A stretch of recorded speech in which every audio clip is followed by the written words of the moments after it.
ब्रह्मचारिणी अर्पिता जी, ब्रह्मचारिणी इशिता जी। प्रणाम महाराज। राधे राधे महाराज जी, आपके चरणों में प्रणाम। महाराज जी, हम बंगाल से कुछ दिनों के लिए वृंदावन वास करने के लिए आए हैं। महाराज जी, हम दोनों स्वामी सर्वेश्वरानंद पुरी जी महाराज जी के मंत्र शिष्य हैं। श्री वृंदावन धाम आने के बाद आप सपने में आए हुए हैं। हमें 3 से 4 बार आप हमको इधर आपसे मिलने आने के लिए बोल रहे हैं, या तो एकांत में कुछ बोल रहे हैं, हमें समझ नहीं आ रहा महाराज जी। इस विषय में हमारा ये हमारी श्री जी का खेल है, वृंदावनेश्वरी लाडली जी का वही खेल है। वही इस रूप को प्रकाशित करके आकर्षण करना, वचन को प्रकाशित करके आकर्षण करना, ये उनका खेल है। ये जीवन राधा किशोरी का जीवन है। तो वो अपने जनों के उस स्वप्न में ले जाना, ये सब लीलाएं करना, नहीं तो हमें पता नहीं होता कि हम आपके स्वप्न में गए। हमें नहीं पता है। क्यों? क्योंकि हमारी स्वामिनी जो करती हैं, ये जैसे लोगों का मन भाव बदल कर सही मार्ग में लग जाना, हमारी बात मान लेना, ये सब हमारे प्रभु का, हमारी लाडली जी का खेल है। उसमें हम कहीं नहीं हैं, किंचन मात्र भी नहीं। केवल श्री जी, श्री जी, श्री जी, केवल लाडली जी हैं। अब वो क्या निर्देश करती हैं वो जाने। आप हमसे प्रश्न कीजिए तो हम आपको उत्तर दे सकते हैं उनकी बल से, लेकिन वो क्या कहती हैं ये उनकी बात है। अगर वो आपको इस रूप का स्वप्न में दर्शन कराती है, कोई आदेश करती है, तो वो आप देख लीजिए। बकाया हम कहीं नहीं हैं, वो हमारी श्री जी हैं, हमारे प्रभु हैं जी। मेरे साजन जी में आप अगर कुछ बोलना चाहते हो तो आप बताइए हमको। अब हमारे अंदर तो बोलने की चाह नहीं, आप प्रश्न करो तो बोलने की चाह हो जाएगी। अब श्री जी कहती कुछ बोलना चाहती तो आप सुनो, वचन सुनो, तो आपको परमार्थ का मार्ग पुष्ट मिल जाएगा। चाहे एक भी सत्संग अगर ध्यान से सुन लो तो एक ही सत्संग भगवत प्राप्ति कराने के लिए पर्याप्त है।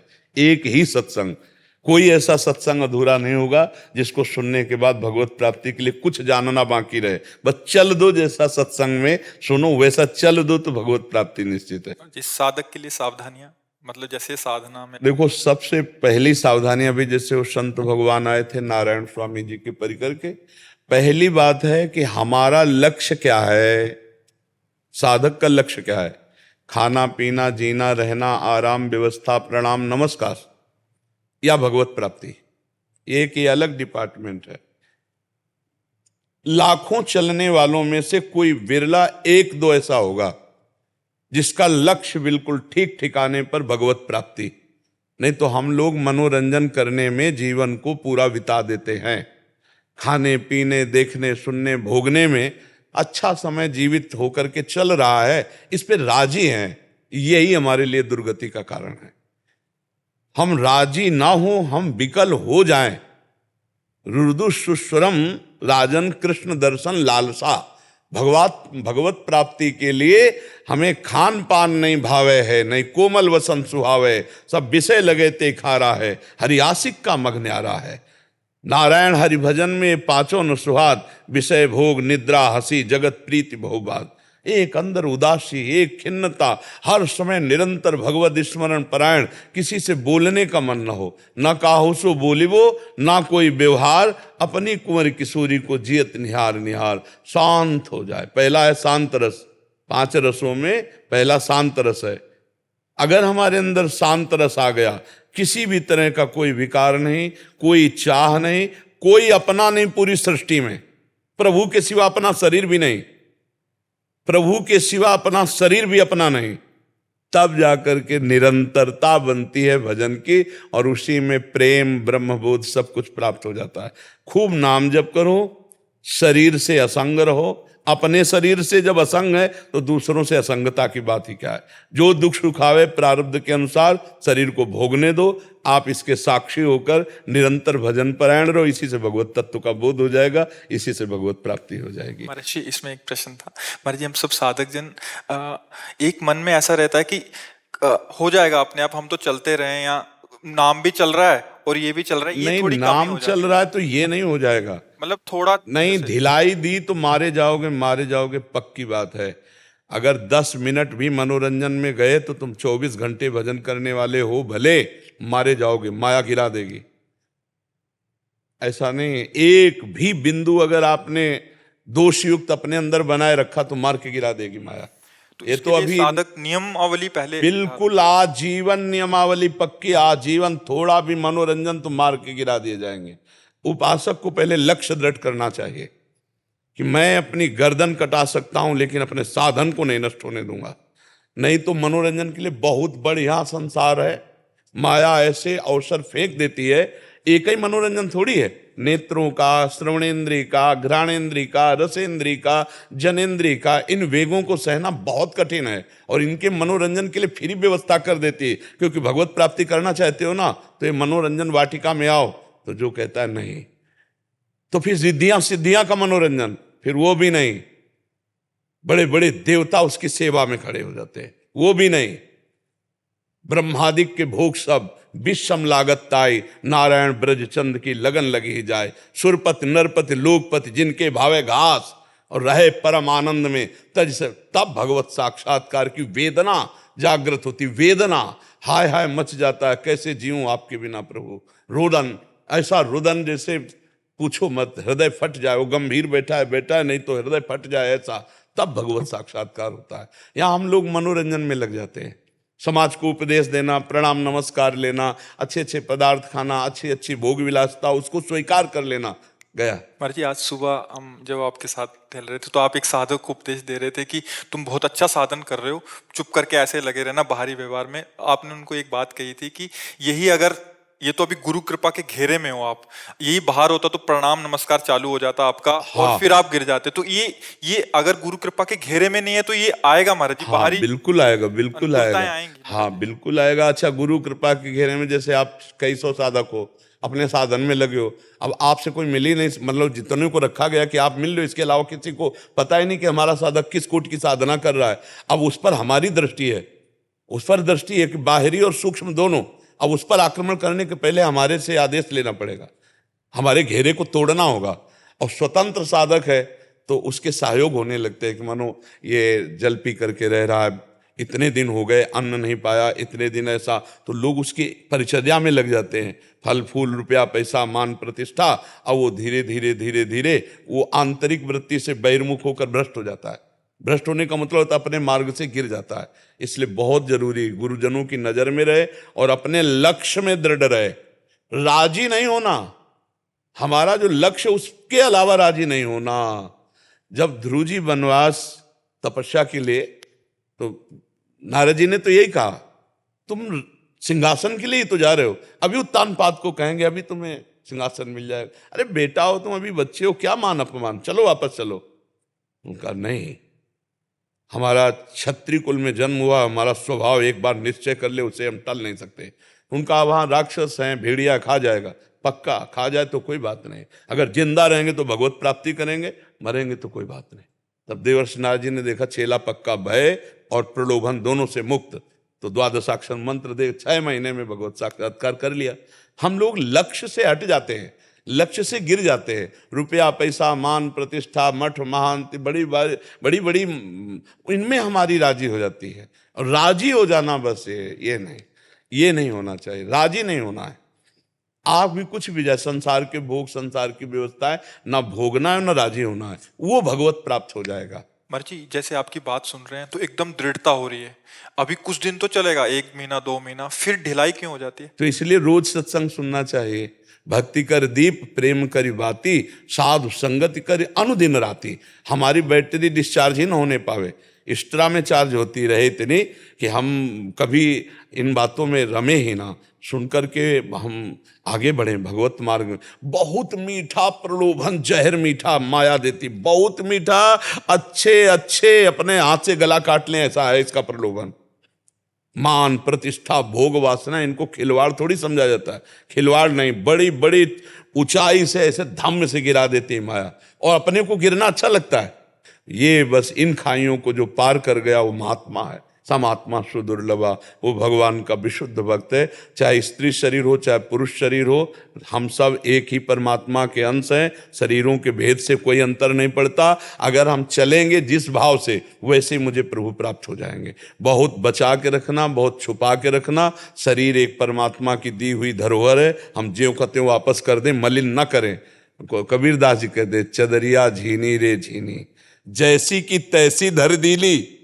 जैसी दी थी प्रभु, अपवित्र नहीं किया, जैसी की तैसी धर दीली, चदरिया झीनी रे झीनी। जो हमारा संत मार्ग है वो यही मार्ग है, जैसी की तैसी धर दीनी। जो गृहस्थ मार्ग है वो प्रवृत्ति मार्ग से भगवत मार्ग में बढ़े, लेकिन जो विरक्ति मार्ग है वो बिल्कुल अलग है। किसी भी तरह से कैसे भी ना तन गंदा होना चाहिए ना मन गंदा होना चाहिए। हमारा तन मन दोनों भगवान की सेवा का पात्र है। अब हमारा अधिकार नहीं है, ये गुरु का है, गुरु का दिया हुआ है भगवान की सेवा के लिए। जैसे श्री जी के पात्र है ना, हम मार्जन करके बड़े पवित्रता से रखते, ऐसे श्री जी की सेवा का ये भी पात्र है। इसको गंदा नहीं रखना, इसको पवित्र रखना, विचार पवित्र, आचरण पवित्र, और ये शरीर भी भगवान की सेवा में। महाराज जी एक प्रश्न और महाराज जी, जैसे नए नवीन साधक होते हैं उनके मन में विकार तो आ रहे हैं, बट उसकी क्रिया रूप में अंदर से विकार cutting आना कोई आश्चर्य की बात नहीं है, विकार स्फुरित होना कोई आश्चर्य की बात नहीं, उसका संकल्प बनना आश्चर्य की बात है। और संकल्प बन के क्रिया में उतर जाना ये तो बहुत ही निंदनीय बात हो गई।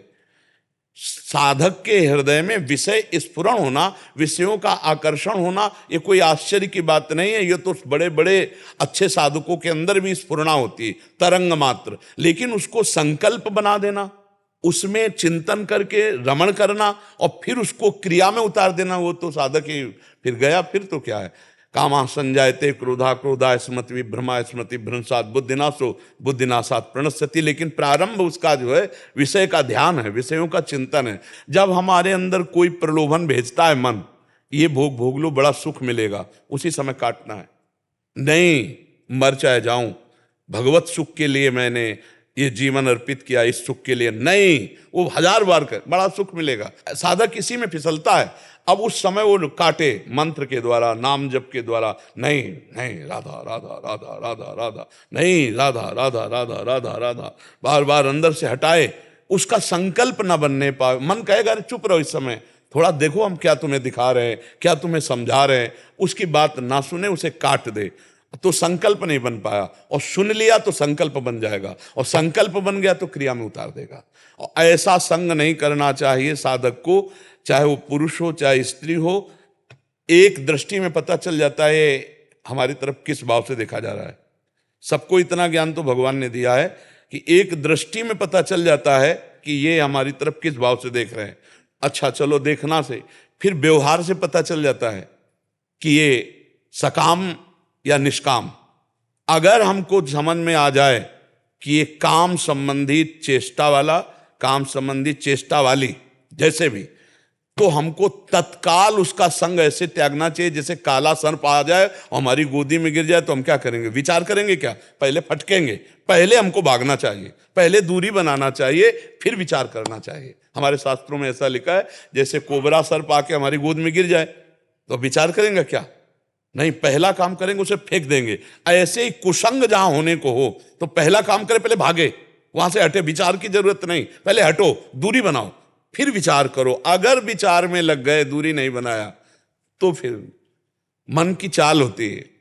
जैसे कोई भी विषय है, वो कहेगा हम भोगेंगे नहीं, दूर से देख लेते हैं, किसी भी विषय को भोगना नहीं, बस छू लेते हैं धीरे धीरे धीरे धीरे, तो मन बड़ी फुसला के फंसाता है हम लोगों को, इसी फुसलाहट में गिराता है। इसी को संभालना है। किसी भी तरह से पहले ही उसमें एक विषय में गिरा सकता है तो हर विषय में गिरा सकता है। साधक को हर विषय में सावधान रहना चाहिए। छोटे छोटे बिंदु हैं जिनसे हमको मन फिसला करके सिंधु में गिरा देगा।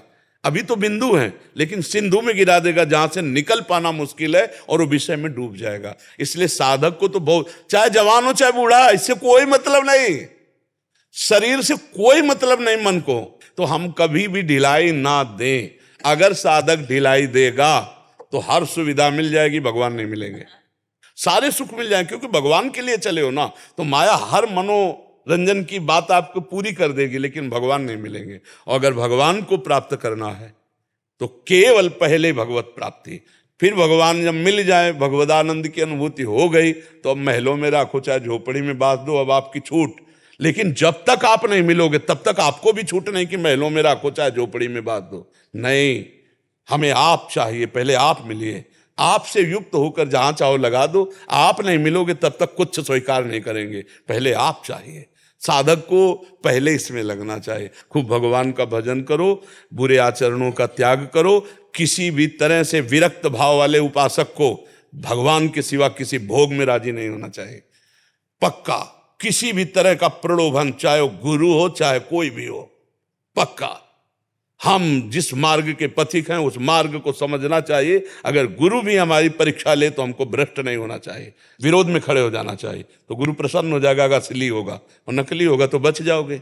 दोनों बात है ना, नकली होगा तो बच जाओगे, असली होगा तो प्रसन्न हो जाएगा। शाबाश, परीक्षा ली जाती है ना, शाबाश। नहीं महाराज, शास्त्र ऐसा नहीं कहता, ऐसा आज तक किसी गुरु ने आदेश नहीं किया, ऐसा नहीं हो सकता। तो अगर डुप्लीकेट हुआ तो एड़ी कांपने लगेगी आपकी दृष्टि मात्र से, तो आप बच जाएंगे।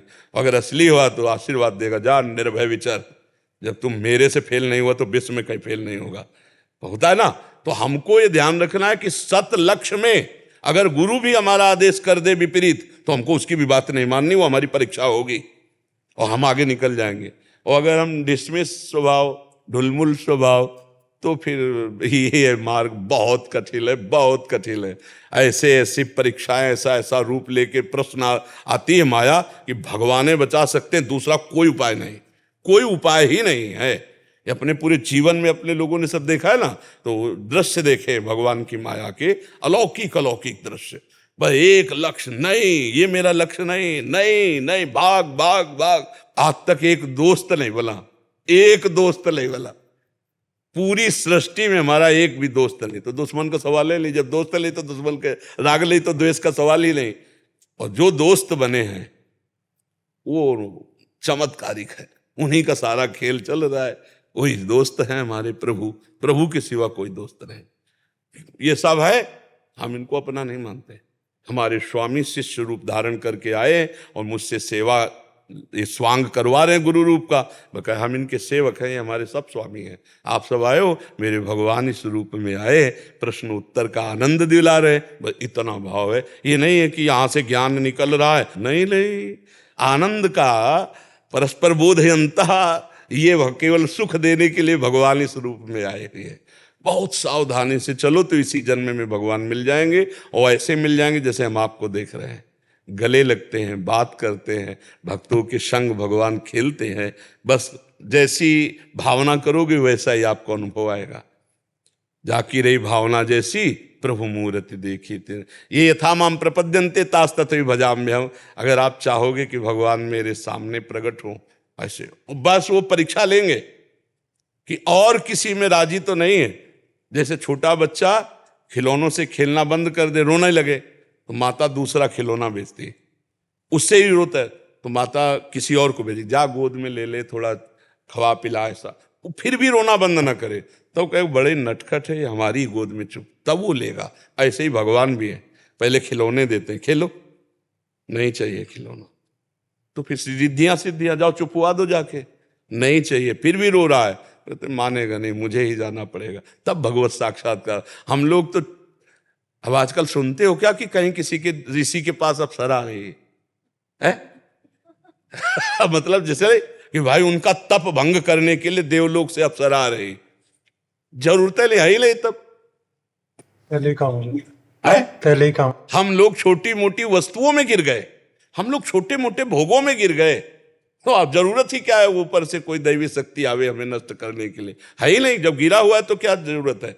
अगर हम भगवान के सिवा किसी के लिए राजी ना हो तो अभी आपको दिव्यताएं सब दिखाई देने लगेंगी।